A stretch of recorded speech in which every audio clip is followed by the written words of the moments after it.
Everyone, welcome back to our channel. हमारे channel का नाम है फाइंड योरसेल्फ। कैसे हैं आप लोग, कैसे जा रहे हैं आप लोगों के दिन।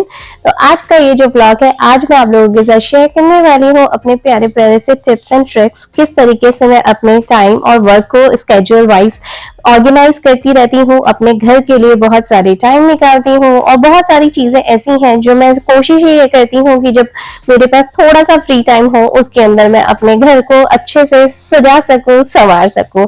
तो चलिए वही प्यारी प्यारी सी टिप्स एंड ट्रिक्स मैं आप लोगों के साथ शेयर करने वाली हूँ। आई होप आप लोगों की ये बहुत ज्यादा यूजफुल रहे। और हाँ, like share subscribe and comments be a part of our family. तो चलिए आगे बढ़ते हैं।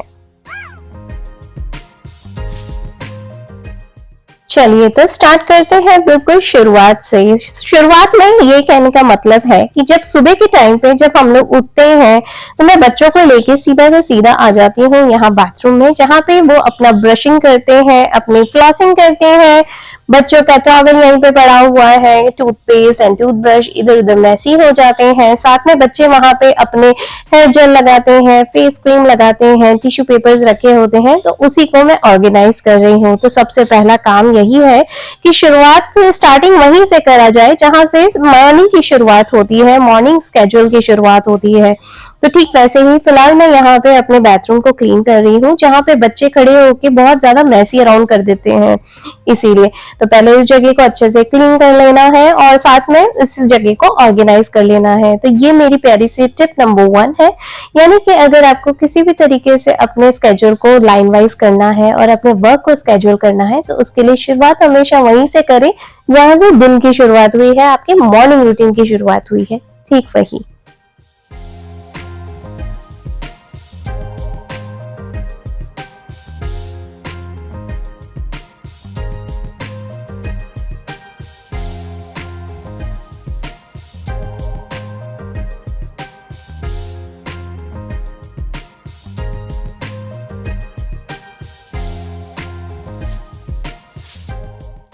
According to Vastu and according to motivation, morning motivation and according to Feng Shui also, मुझे घर में ब्लिंक्स खुली होना बहुत ज्यादा पसंद है। जिस घर में सनलाइट आती है मुझे बहुत अच्छा लगता है। पर्सनली ये मेरी खुद की चॉइस है। अगर मैं घर में काम कर रही हूँ तो मुझे नेचुरल सनलाइट में काम करना बहुत अच्छा लगता है। Of course I am a morning person, तो मॉर्निंग में जितनी ज्यादा एनर्जी आपके अंदर भरी होती है, एंड ऑफकोर्स जो मॉर्निंग पर्सन होता है, अगर आप उससे मॉर्निंग की जो एनर्जी पूछी जाएगी तो वो मैं 100% ही बोलूंगी अपनी, या 200% बोलूंगी। तो मुझे सुबह के टाइम पे जब काम करना होता है ना, मैं दिन में कोशिश ही ये करती हूँ कि मैं अपनी ब्लिंक्स खोल के रखूं ताकि उससे सनलाइट आए, घर में पॉजिटिविटी आती है, आपका काम करने का मन करता है, आप एनर्जेटिक फील करते हो। ठीक वैसे ही मैंने भी अपने घर की ब्लिंड्स खोल दी है और मैं यहाँ पे अपने बेडरूम को क्लीन कर रही हूँ। तो मेरी टिप नंबर 2 है, जब भी आपको काम करने का मन करे हमेशा ब्लिंड्स ओपन रखें एंड कोशिश करें कि ये बेडरूम ऑर्गेनाइजेशन, बेडरूम सेटअप और बेडरूम क्लीनिंग तब होनी चाहिए जब आप सुबह उठते हैं। याद रखिए, make your own bed, make your bed first in the morning. तो ये एक टिप नंबर 2 है, हमेशा याद रखिए। तो बच्चे अभी स्कूल गए हुए हैं और बेडरूम में आप तभी आते हैं जब रात का टाइम होता है, और जब आप रात को आएंगे या दोपहर में भी अगर सोने के लिए आते हैं, या जब भी आपके बेडरूम में क्रॉस करते हैं अपने किसी भी काम की वजह से, तो हमेशा बेडरूम क्लीन और ऑर्गेनाइज होना चाहिए। ये मेरा टिप नंबर 2 है जो मैं हमेशा फॉलो करती हूँ, और इससे काफी सारी चीजें चेंज होती चली जाती हैं। आपके टाइम स्केड्यूल और आपका माइंडसेट भी चेंज होता चला जाता है।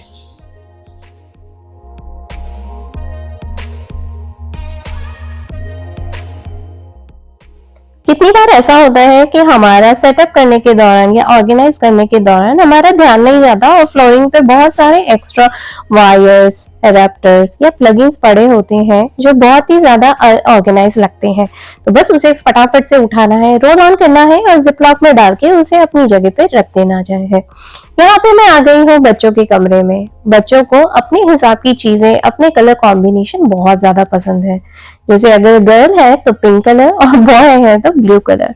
पर मैं कोशिश ये करती हूँ कि कहीं ना कहीं कुछ ना कुछ इस तरीके से मिक्स एंड मैच करती रहूं। कितनी बार मुझे कुछ चीजें मैचिंग में अच्छी लगती हैं और कुछ चीजें मुझे मिक्स एंड मैच करती हुई अच्छी लगती हैं। मैं किसी भी चीज के लिए कभी भी अपने आप को फोर्स नहीं करती हूँ, या आपको भी अपने आप को फोर्स नहीं करना है कि कोई पर्टिकुलर चीज इसी तरीके से जाएगी या उसी तरीके से जाएगी। Just easy going on the flow. अपनी लाइफ में हमेशा इजी रहें, अपने आप को मोटिवेट करते रहें कि जैसी भी सिचुएशन है हमें एडजस्ट करना है। ठीक वैसे ही यहाँ पे बेडशीट्स की बात ले लें तो बच्चों को कितनी बार उनकी कुछ चीजें पसंद आती हैं, कुछ चीजें नहीं पसंद आती हैं। जैसे कि बेडशीट का रंग अलग है और साथ में ब्लैंकेट का रंग अलग है, पिलो का रंग अलग है, तो बच्चों को जिस तरीके से कॉम्बिनेशन अच्छा लगता है बस वही होना चाहिए, वही कमरे में सबसे ज्यादा पसंद आता है बच्चों को भी। और फिर जब बच्चे ही खुश, फैमिली खुश, तो हम भी खुश। इसीलिए तो यहाँ पे फिलहाल मैं बच्चों के रूम को ऑर्गेनाइज कर रही हूँ। यहाँ पे आदि के अलग चॉइसेस हैं, अलग डिमांड्स होती हैं, उसे क्या चीजें पसंद आती है बस वही रखती हूँ। बच्चों की अपनी अपनी चॉइसेस होती हैं। यहाँ पे बेडरूम को क्लीन करते वक्त हमेशा दिमाग में रखिए कि आपको रिंकल्स हटाने हैं। कितनी बार ऐसा होता है कि बेड्स के ऊपर रिंकल्स होती हैं, हम सोते हैं और वो इधर उधर सरक जाती हैं। तो ठीक वैसे ही मैं यहाँ पे चारों कोने से अपने बेड को अच्छे से टाइटन अप करके रिंकल्स हटाने की कोशिश कर रही हूँ। यहाँ पे भी मैंने अपने ब्लिंड्स खोल दी है, क्योंकि ब्लिंड्स ओपन होने से एक पॉजिटिविटी आती है, एक सनराइज सन रेज आती है, जिसकी वजह से बहुत सारे बैक्टीरिया जो आपको दिखाई नहीं देते हैं वो सारे के सारे खत्म हो जाते हैं। And according to vastu and feng shui and positive motivation, I love to open blinds all the time so that it will come and get fresh air and fresh sunlight in my house. यहाँ पे अपने bedroom को clean up करने के बाद, setup करने के बाद, मैं आप लोगों के साथ अपने टिप नंबर 3 शेयर करती हूँ। यहाँ पे टिप नंबर 3 ये है कि बच्चों के रूम को जितना ज्यादा मिनिमलिस्टिक रखा जाएगा उतना ज्यादा उनके लिए पॉजिटिविटी देगा। और याद रखिए, जिस तरीके से आप अपने घर को ऑर्गेनाइज करेंगे ठीक वैसे ही आपके घर का ऑरा भी बनेगा और आपके घर में वैसे ही पॉजिटिविटी भी आएगी। चलिए, अभी टाइम हो चला है यहाँ ऊपर की क्लीन अप करने के बाद नीचे जाने का। और जब भी आप याद रखें, जब भी आप फर्स्ट फ्लोर पे होते हैं, यानी कि ऊपर के फ्लोर पे होते हैं, टॉप फ्लोर पे होते हैं, याद रखिए आपको घर को हमेशा 360 व्यू पे चेक करते रहना है। Be attentive in your own house. तो मेरा टिप नंबर 4 है कि जब भी आप ऊपर के फ्लोर पे काम करें तो ऊपर के फ्लोर को ऑर्गेनाइज करने के अलावा जब आप नीचे की साइड आएंगे अपने काम खत्म करके, तो हमेशा अपने घर को चारों तरफ से अपने आईबॉल्स को घुमाते हुए आए। Always make sure that you have your 360 view on your own house. Be attentive. Mostly आज के जमाने में जो घर के कंस्ट्रक्शंस होते हैं उससे अगर आप टॉप फ्लोर पे खड़े होंगे तो आपको नीचे का व्यू आसानी से दिखाई देगा। और आप अगर ऊपर से नीचे उतर रहे हैं तो आपका ध्यान चला जाएगा कि मुझे ऊपर से नीचे आने के बाद मुझे अपने कमरे को, यानी कि मेरे लिविंग रूम को, ड्राइंग रूम को और डाइनिंग रूम को किस तरीके से ऑर्गेनाइज करना है, या वो कहाँ पे मैसी हो रखा है, कौन सी चीजें ऐसी हैं जो अनऑर्गेनाइज दिखाई दे रही हैं।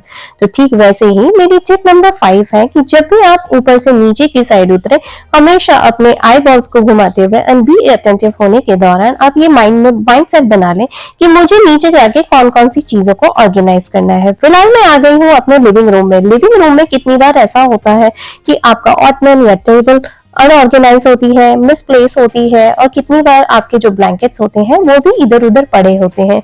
तो उन्हें फटाफट से फोल्ड कर दे, अपने सोफे को ऑर्गेनाइज कर दे और अपने ऑटमन या टेबल को अच्छे से उसकी जगह पे प्लेस कर दे। तो ये मेरा टिप नंबर 5 है।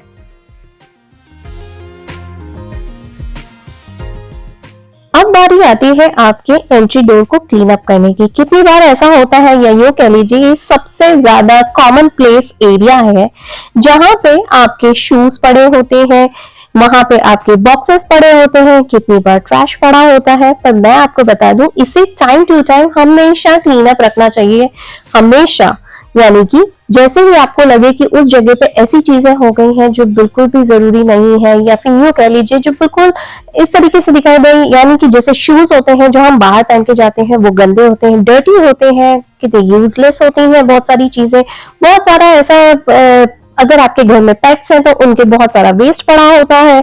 कितनी बार ऐसा होता है रिसाइकल के बॉक्सेस पड़े होते हैं कि ये सोच के कि जब बाहर जाएंगे तो ट्रैश में डाल देंगे, तो वो कितने सारे वहां पे जमते चले जाते हैं। और मैं आपको बता दूं ये एवरी सिंगल डे कुछ ना कुछ पड़ा होता है, और इस जगह को आपको रेगुलर बेसिस पे एवरी सिंगल डे करना होता है। कितनी बार आपको 24 आवर्स में भी कम से कम मल्टीपल टाइम्स आपको बार बार उसे चेक करते रहने की जरूरत होती है। तो मैं हमेशा मेक श्योर करती हूँ कि मेरा एंट्री वे हमेशा क्लीन अप रहे, क्लटर फ्री रहे, ऑर्गेनाइज रहे, और हाँ, सबसे खूबसूरत दिखाई दे, क्योंकि मुझे मेरा एंट्री डोर बहुत ज्यादा पसंद है। या यूं कह लीजिए, हर घर कुछ कहता है, ये मेरा घर है, तो मैं इसे अपने हिसाब से सजाना और संवारना पसंद करती हूँ। मुझे नहीं पसंद आता है कि अगर एंट्री वे के आसपास बहुत ज्यादा गंदगी हो जाती है, बहुत सारी चीजें पड़ी होती हैं, मुझे वो बिल्कुल पसंद नहीं आता है। जैसे कि ये यूपीएस का डब्बा, हालांकि ये बच्चों के डैडी ने ऑर्डर कर रखा है, पर मुझे नहीं पता कि वो रखने वाले हैं या रिटर्न करने वाले हैं। But let's see, it's very heavy, तो मूव करना थोड़ा डिफिकल्ट था। इसलिए कभी कभी कुछ चीजें अगर पड़ी हुई है तो उसके लिए इतना टेंशन लेने की जरूरत नहीं है।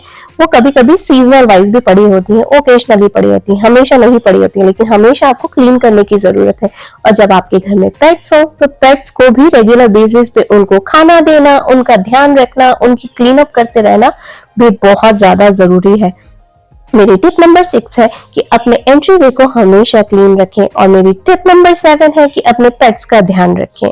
तो याद रखिए, अगर पेट्स खुश हैं तो आप भी खुश हैं। और याद रखिए कि ऐसा कहा जाता है, पुराने लोग भी कहते थे, हमारे बुजुर्ग, हमारे बड़े और हमारे पिछड़ी जो पुरानी रीतियां थी वो यही कहती हैं कि एक तो आपके घर में पेट्स होने नहीं चाहिए, और अगर हो तो उन जीव जंतुओं का ध्यान रखना इस तरीके से रखना पड़ता है जैसे वो आपके फैमिली मेंबर्स हो, क्योंकि वो भी बीमार होते हैं, उनके अंदर भी फीलिंग्स होती हैं, उन्हें भी साफ सफाई रख रखाव की जरूरत होती है, उन्हें भी अपनेपन और प्यार की जरूरत होती है। तो ठीक वैसे ही, और उनके साथ बातें करते रहना बहुत ज्यादा जरूरी है। इसीलिए तो हमारे घर में ये प्यारे प्यारे से पेट्स हैं, तो इनका ध्यान रखना हमारी जिम्मेदारी है।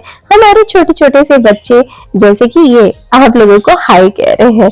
तो चलिए आगे बढ़ते हैं।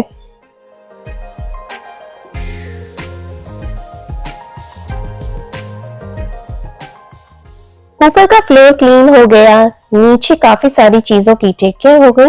अब मैं आ गई हूँ हमारे डाइनिंग एरिया में। ये डाइनिंग एरिया वही है जो सबसे लास्ट में मॉर्निंग मोटिवेशन रूटीन के दौरान यूज होता है।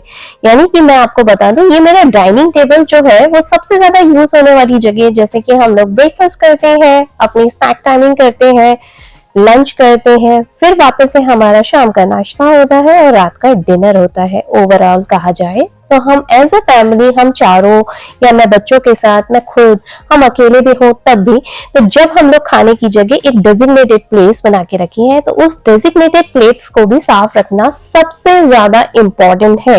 यानी कि यूं कह लीजिए कि आप कमाते इसीलिए हैं कि आप अच्छा खाना सर्व कर सकें, और जब आपकी प्लेट अगर अच्छी होगी, अच्छी जगह पे रखी होगी, खाना भी आपका बहुत अच्छा होगा। और याद रखिए, कभी भी अपने खाने को कभी भी देर ना कराएं। जब भी खाएं समय पे खाएं, अच्छा खाएं, कम खाएं पर अच्छा खाएं। इसीलिए तो उस जगह को साफ रखना सबसे ज्यादा इंपॉर्टेंट है, जहां पे आप अपने एज ए फैमिली अपना सबसे ज्यादा कीमती वक्त बिताते हैं। क्योंकि एट द एंड अगर स्वस्थ शरीर है तो आगे की जिंदगी है, और अगर स्वस्थ शरीर है ही नहीं, खाना अगर अच्छा है ही नहीं, जगह अच्छी है ही नहीं, तो आप कैसे आगे बढ़ेंगे। ये मेरा एक टिप नंबर 8 है जो सबसे ज्यादा इंपॉर्टेंट है। तो ये हमेशा याद रखें कि आपके घर के काम हो जाने के बाद सबसे ज्यादा इंपॉर्टेंट है कि अपने डाइनिंग टेबल को क्लीन अप करें। और last but not the least हमारा टिप नंबर 9, जो कि है मेरा फेवरेट और आप सभी का भी अगर आप सुनेंगे तो वो है हमारे ईमेल्स पे काम करना और हमारे सोशल मीडियाज को चेक ऑन करना। याद रखिए, किसी चीज का एडिक्शन बहुत गलत है, पर हाँ, अगर आपको बैलेंस करना आता है, अपने टाइम लिमिट्स को बांधना आता है, तो ये चीजों में कोई बुराई नहीं है। और हम एडल्ट्स हैं, हम सभी ये जानते हैं कि हमें किस तरीके से इन चीजों को कंट्रोल करना है। और अगर हम ही अपने आप को कंट्रोल रखेंगे तो हम अपनी फैमिली और अपने बच्चों का भी ध्यान रख सकते हैं। पैरेलली आपको कैसे काम करना है वो आप कर सकते हैं। बहुत सारे लोग सोशल मीडिया के दौरान इन्फ्लुएंसर्स भी है, एडवर्टाइजमेंट में भी है, मार्केटिंग में भी है और बिजनेस में भी है। तो इन सभी का हैंडल रखना आप लोगों को बहुत ज्यादा जरूरी है। चलिए, ये प्यारे प्यारे से टिप्स एंड ट्रिक्स हैं जो मैंने आज आप लोगों के साथ शेयर करे हैं, जो मेरी लाइफस्टाइल चेंज करने में काफी ज्यादा यूजफुल रहे। आई होप आप लोग भी कहीं ना कहीं इसके साथ रिलेट कर पाए। मिलती हूँ आप लोगों से नेक्स्ट व्लॉग में जल्दी और बहुत ही ज्यादा यूजफुल व्लॉग्स के साथ। चलिए।